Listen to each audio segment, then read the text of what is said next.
Jadi sininya tebing. Di tebing-tebing itu banyak kuburan. Pas pada saat mau nyampe ke kuburan atau pembelokan gitu, entah kenapa tiba-tiba perasaan saya itu jadi gak nyaman. Tiba-tiba pada saat saya mau melewati belokan tersebut, saya dari jauh itu melihat anak kecil. Walaupun tak berhadapan itu wajahnya memang tetap belum nampak. Anak kecil itu tidak nampak. Hanya rambutnya itu sampai segini. Masuk ke gedung juga atau masuk ke ruangan. Tiba-tiba itu langsung ribut di ruangan. Tiba-tiba nggak tahu kenapa, tiba-tiba saya melihat sosok di sampingnya.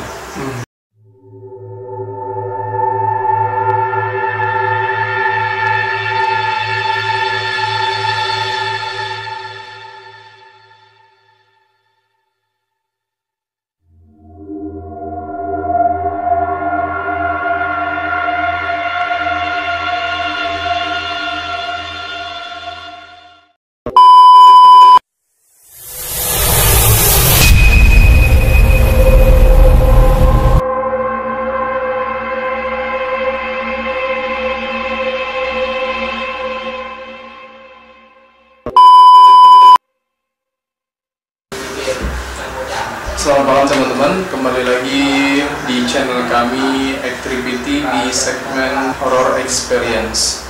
Jadi ini adalah lanjutan dari part sebelumnya, yaitu ketika Mas Irwan menjadi panitia di klub mahasiswa baru di kampusnya. Kemudian ada peristiwa menarik di situ, peristiwa mistis terjadi di situ, yaitu seluruh peserta wanita kerasukan. Oke, jadi buat teman-teman yang baru menonton video ini, kami sarankan untuk menonton part sebelumnya, yaitu part 1, biar nyambung cerita dari part 1 ke part 2 nya. Oke, tanpa berlama-lama lagi, langsung aja kita lanjutkan cerita di part 2 nya. Siwan, gimana kelanjutan ceritanya? Oke. Jadi setelah 2 orang perempuan itu kerasukan, yang parahnya kan 2 orang itu. Dan begitu lama setelah kami menghandle keduanya, akhirnya ustadz yang kami minta salah satu panitia untuk menyusul akhirnya datang. Jadi ustadz itu meminta keduanya didekatkan agar lebih enak dia untuk mengembarkannya keduanya. Akhirnya kami pun membawa yang perempuan satunya yang dijalani yang mau ke sumur, sama satunya yang dihandle sama kawan-kawan di base camp. Akhirnya kita bawa yang sumur itu ke base camp. Jadi kita dekatkan keduanya, akhirnya ustadznya pun mendekati kedua wanita tersebut. Tidak begitu lama, akhirnya salah satu wanita itu sadar. Akhirnya alhamdulillah sadar. Tidak begitu lama, akhirnya ustadz itu mengeluarkan satunya lagi. Setelah satunya keluar, malah satunya lagi kemasukan. Gantian. Jadi akhirnya ustadz itu pun menolong yang satunya lagi. Satunya dikeluarkan, satunya lagi kemasukan. Dan itu terus berulang kali, bisa 3 kali lah. 3 kali terjadi pulang balik kerasukan. Akhirnya ustadz itu pun berinisiatif mengatakan kepada kami untuk panitia, apabila dua-duanya ini bisa dikeluarkannya, harap segera dibawa pulang. Akhirnya karena ustadz itu mengatakan seperti itu, kami pun standby semuanya, dan pada saat itu hanya tinggal 6 panitia, 3 motor. Jadi standby, saya termasuk salah satu yang standby di motor. Berarti yang lain udah pulang semua? Karena kejadian itu, karena kami suruh semuanya balik ke kampus agar nggak terlalu nampak terjadi sesuatu di tempat kejadian, agar kampus pun mengetahui bahwa udah pulang nih. Akhirnya hanya beberapa orang yang tinggal aja di tempat kejadian, dan itu hanya 6 panitia. Jadi karena disuruh standby, saya standby di motor, teman saya ada standby menjaga wanita itu, kalau sadar langsung dibawanya ke motor. Jadi karena kami berenam, 3 motor, jadi saya membawa salah satu yang kerasukan, yang 2 laki ini membawa motor paling belakang. Jadi menjaga kami kalau terjadi sesuatu, dia bisa menolong segera. Jadi karena posisi saya paling depan pada saat itu, jadi setelah ustadz itu berhasil mengeluarkan keduanya, tempat saya pun segera memotong perempuan itu ke ke motor sebelah kanan. Setelah akhirnya Ustadz itu mengatakan segera pulang, maka kami segera pulang dan posisi saya itu paling depan. Karena saya paling depan di tanjakan. Nah, jadi saya agak flashback sedikit. Jadi waktu kita mau ke tempat gua itu, tempat diklat, ada suatu kayak tanjakan. Di situ tanjakannya, di kanannya jurang. Walaupun ada kayak ibaratnya yang pagar, sampingnya jurang. Di sebelah kirinya itu agak tebing. Jadi dia menikung seperti huruf S, menikung huruf S. Jadi sininya tebing. Di tebing-tebing itu banyak jurang. Jadi setelah melewati tebing itu akhirnya jalan itu landai terus. Nah itu udah nyaman lah, terus tidak ada. Sebelah sini udah banyak hamparan kayak gunung-gunung, ini pun gunung-gunung juga. Hanya yang jurang itu hanya pas belokan tadi. Pas pada saat mau nyampe ke kuburan ataupun belokan gitu, entah kenapa tiba-tiba perasaan saya itu jadi nggak nyaman. Entah itu saya kepikiran karena capek juga, tambah kejadian hal-hal mistis seperti itu yang belum pernah saya alami sebelumnya. Melihat keduanya, apalagi saya membawa salah satu yang lagi rasukan, walaupun sudah disadarkan tapi dia masih lemah. Itu jadi hati perasaan gak nyaman, dibawa suasana gelap, hening. Tiba-tiba pada saat saya mau melewati belokan tersebut, saya dari jauh itu melihat anak kecil berbaju warna kuning. Jelas sekali warna kuningnya, karena posisinya memang gelap, tapi karena dia menggunakan baju yang cerah, jadi itu nampak dari walaupun jauh itu nampak bajunya. Wajahnya nggak nampak, wajahnya itu nggak jelas, sama sekali nggak nampak. Entah kebawaan gelap ataupun emang nggak nampak, nggak bisa saya lihat, itu mungkin bisa jadi nggak mampu saya lihatnya. Karena saya penasaran melihat sosok anak kecil tersebut, kenapa malam-malam ada di tepi jalan, sedangkan jalan itu emang jalannya nggak ada pemukiman warga, emang sepi, gelap. Itu posisi anak kecil itu ketemu pas di tikungan yang tadi. Sebelum atau sesudah? Sebelum hampir tikungan. Jadi sesudah tikungan itu kan menurun. Nah, sebelum tikungan itu saya melihat sosok anak kecil tersebut menghadap ke jalan. Karena saya penasaran, mau saya tegur, saya mau bertanya kenapa dek malam-malam ada di tepi jalan. Pas saat saya mendekatinya, nggak tahu kenapa tarikan gas motor itu tiba-tiba melambat. Saya nggak ada tenaga ingin tarikannya. Jadi seolah itu pelan sekali. Walaupun udah saya gas, karena saya pakai metik ya, jadi nggak pakai gigi-gigi. Kalau kita gas kan seharusnya langsung ngebut. Itu enggak. Padahal sebelumnya normal. Jadi pas mendekati itu tiba-tiba gas nggak bisa ditarik, nggak bisa ditarik. Saya curiga mungkin mau habis bensin kan. Lihat indikator bensin masih setengah nih, masih enggak, bukan karena bensinnya, karena nggak bisa digas. Keadaan itu lambat, mungkin hanya sekitar 30 lah kecepatannya, 30-20 lah, lambat sekali. Semakin dekat-dekat, nah setelah saya berhadapan, walaupun tak berhadapan itu wajahnya memang tetap belum nampak. Itu tidak nampak, hanya rambutnya itu sampai segini nampak, tapi wajahnya nggak kayak buram, nggak nampak sama sekali. Setelah saya ingin tegur, tiba-tiba nggak tahu kenapa, tiba-tiba saya melihat sosok di samping.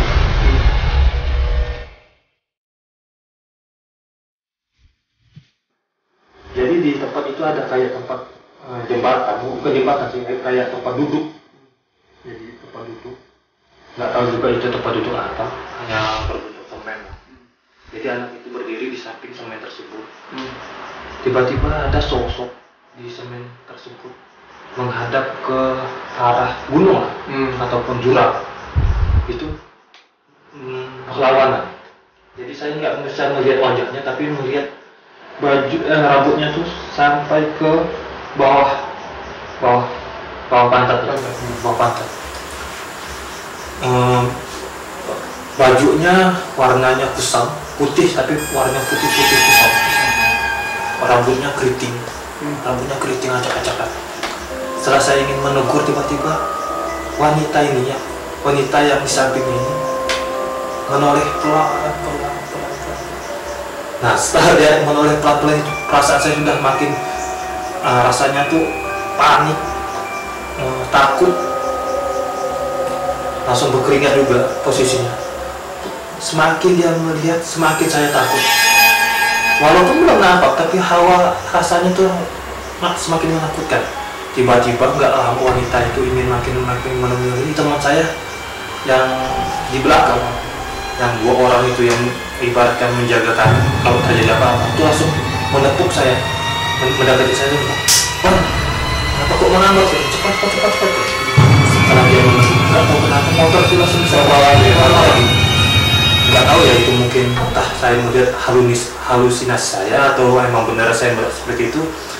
Kebawaan rasa capek juga ada, takut ada, mungkin menjadi halusinasi. Akhirnya kami segera menuju ke kampus.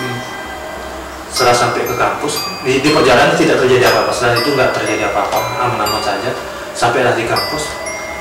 Jadi karena sampai di kampus, kami segera menyuruh yang 2 wanita ini segera balik ke base camp, ke tempat asrama putri, untuk supaya cepat istirahat, biar nggak terlalu panik di kampus. Karena di kampus juga ada kegiatan kalau malam, ada kegiatan kayak silat lah, olahraga lah, segala macam. Jadi supaya tidak terlalu banyak memancing keramaian, jadi kami suruh segera untuk diantarkan ke asrama putri.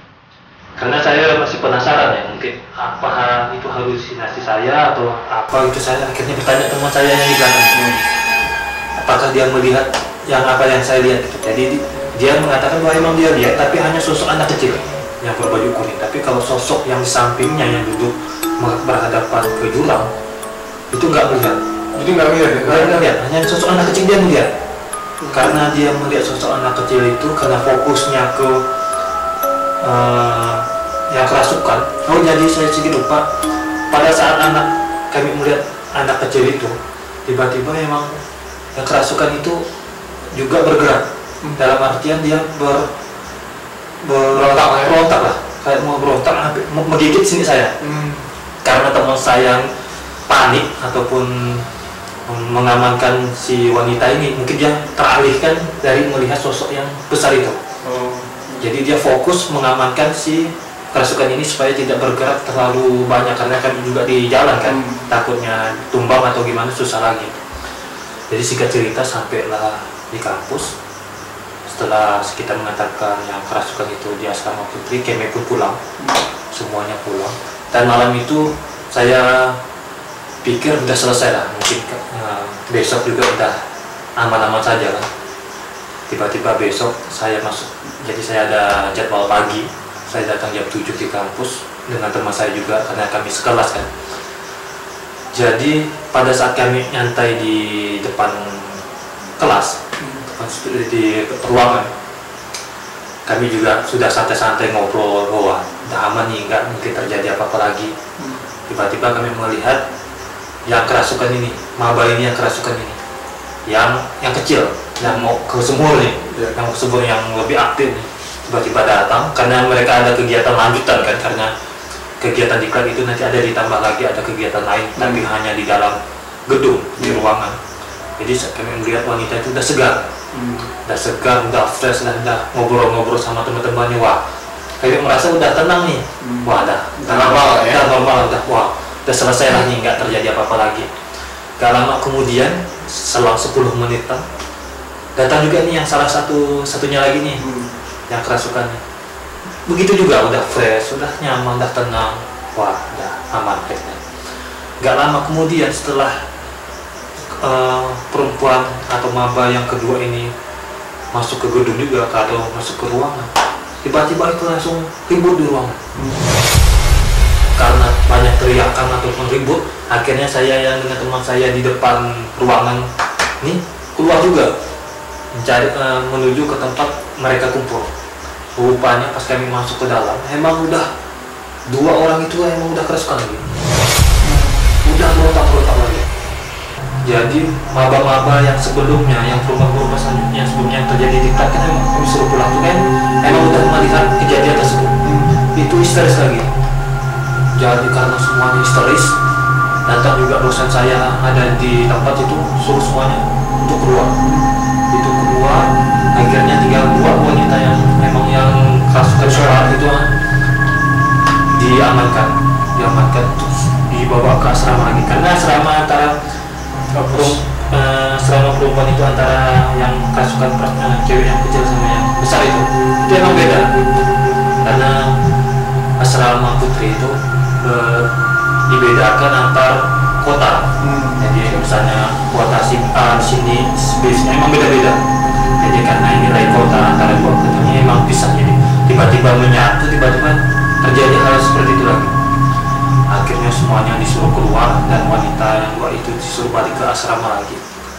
Akhirnya dosen itu bertanya kepada kami, terjadi apa kemarin waktu saat ikut.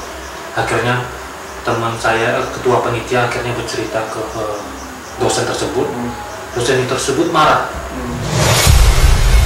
Semua panitia kumpul, yang waktu yang semua panitia dekat harus kumpul semuanya. Akhirnya kami dikumpulkan semua, habislah pokoknya dimarah-marahin. Akhirnya dia nyuruh untuk menemani dia ke asrama putri. Jadi waktu itu yang menemani dia hanya 4 orang, ketua panitia, saya, teman saya yang gonceng bersama saya gonceng waktu pulang itu, dan satunya lagi ketua kakak tingkat. Jadi berempat kan. Jadi akhirnya kami juga dikumpulkan oleh dosen itu untuk menemani dia ke asrama putri. Setelah sampai ke asrama putri, dosennya pun masuk ke asrama tersebut. Kami menunggu di depan asrama, karena kami juga tidak mau masuk ke asrama karena terlalu ramai perempuan. Emang dilarang sebenarnya, karena itu keadaan darurat. Jadi dosen saya aja yang masuk ke dalam ditemani salah satu wanita juga, ataupun salah satu kayak ibu kos lah, ibu kos di asrama tersebut menemani dosen saya untuk menemui salah satu wanita yang kerasukan tersebut.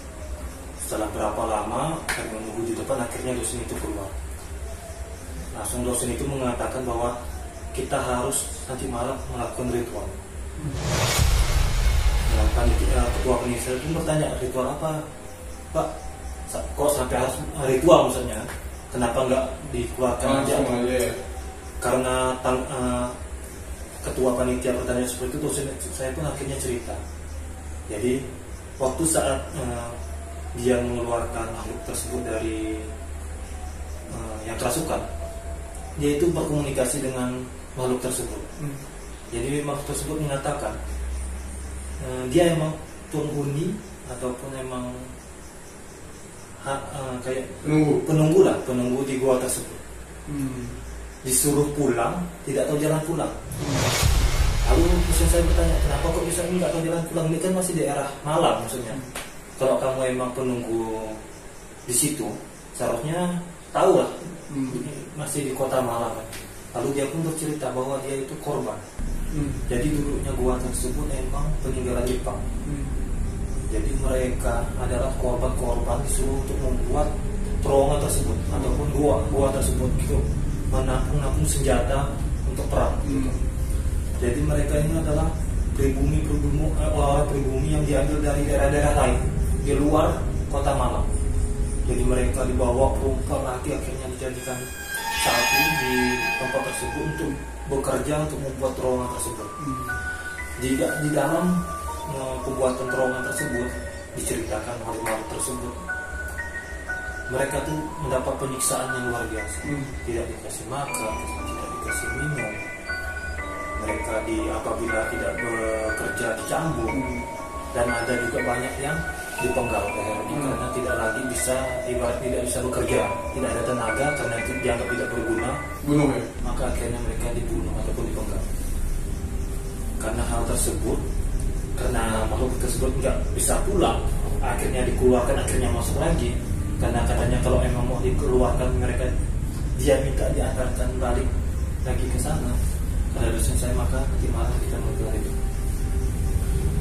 tanpa pikir panjang lagi kami mengikuti kata dosen tersebut karena kami mikir pun nggak tahu lagi ya mau ibaratkan solusinya seperti apa kan. Jadi kami mengikuti dosen saya. Akhirnya pas malam pun tiba sekitar jam 8 jam 9 kami datang ke kampus lagi menemui dosen tersebut. Akhirnya kami melakukan ritualnya di salah satu gedung.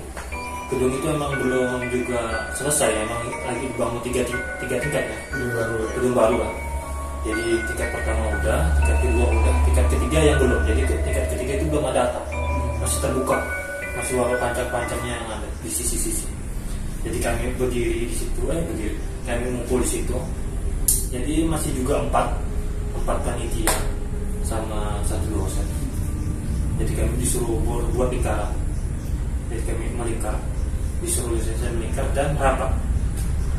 Jadi dosen saya itu membawa kayak tempat pembakaran atau untuk bakar garu lah, menyan kalau kata kita menyan, sama satu belah keris. Nggak tahu juga gunanya apa. Jadi ada dosen saya kalau terjadi apa-apa ataupun ada melakukan suatu penampakan jangan bergerak sedikit pun ataupun jangan kabur lah. Nah mulainya hawa nggak tenang karena saya juga penakut karena nggak pernah melakukan ritual tersebut, karena saya juga ikut karena merasa bertanggung jawab lah, karena walaupun di mana maba ini orang jauh, di mana orang tuanya juga udah menitipkan ke kita, ibaratnya ke kampus lah ataupun ke kami sebagai kakak tingkat mereka untuk menjaga mereka, jadi punya tanggung jawab lah. Jadi kami akhirnya kumpul, dosen pun akhirnya membakar garu. Setelah dosen itu membakar garu, maka asap itu keluar sangat tebal. Keluar tebal pertama karena banyak angin ya, karena hujannya asapnya itu kemana-mana, ngumpul kemana-mana, ke saya, ke dosen. Nggak lama kemudian angin tuh tiba-tiba tenang, ibaratnya nggak lagi kuat, tapi asap ini menuju ke ketua diklat. Jadi ketua diklat saya, saking karena banyaknya asap itu menuju ke muka dia ataupun ke tubuh dia, batuk-batuk. Karena batuk-batuk, dia ketua panitia minta saya untuk pindah tempat. Tapi asap itu masih menuju ke dia lagi. Si ketua panitia? Ya, walaupun udah pindah tempat, asapnya itu masih mau ngejar dia terus. Nggak tahu entah itu kebetulan atau enggak, tapi emang asap itu menuju ke dia. Akhirnya dosen saya mengeluarkan keris, langsung dia nggak tahu dia membaca apa.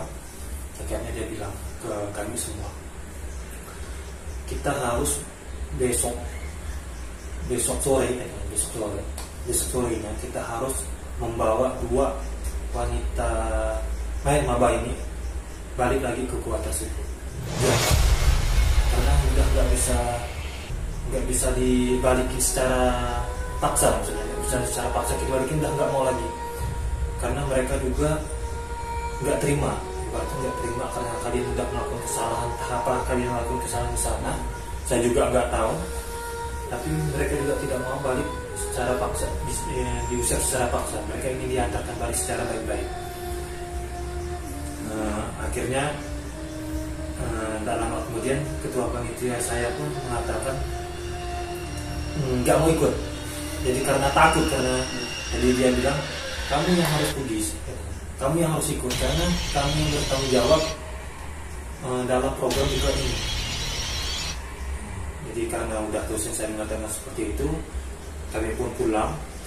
Di perjalanan memang ketua diklat saya itu masih panik, parno lah, kenapa saya gitu, asapnya kenapa saya. Jadi akhirnya kami tidur pun ngumpul di satu kos teman saya, ngumpul karena takut tuh tiba-tiba kena datangin atau kena penakutan, takut juga kan. Jadi kami ngumpul satu kos, tidur bareng tiga orang karena satu ketua tiket beda tempat sama kami, jadi kami tidur 3 orang.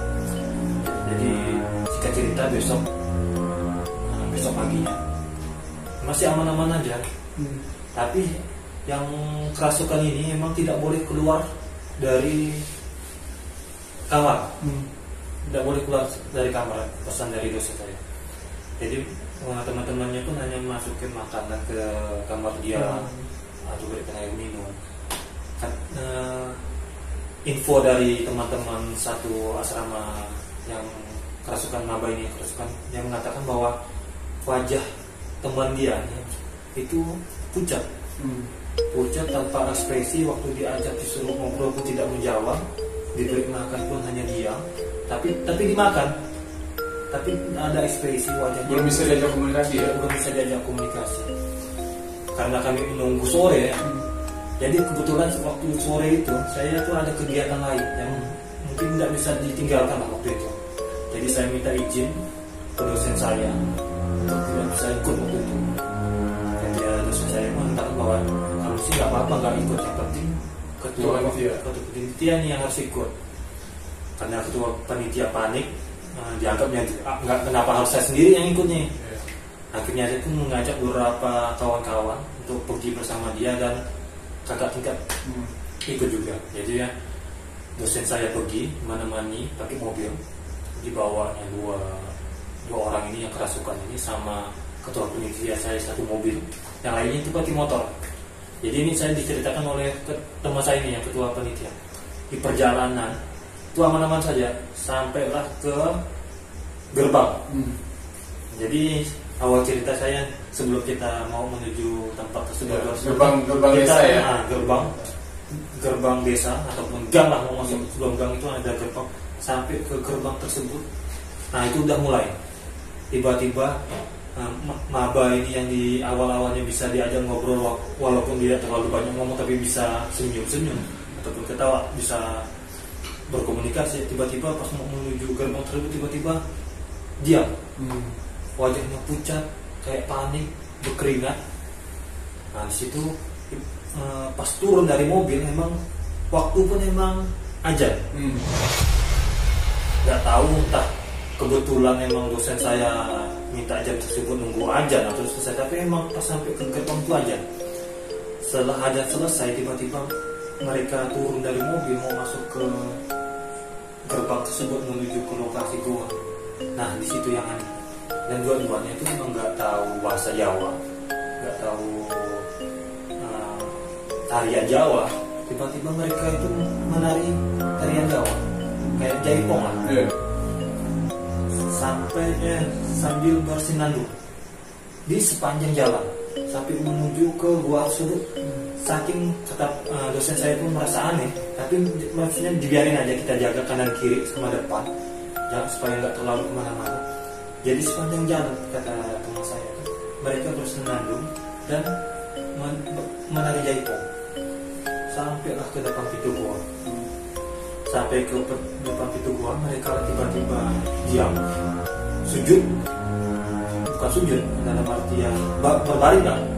Mereka berdua tiba-tiba berbaring, gak lama kemudian akhirnya keluar dengan sendirinya tanpa mereka.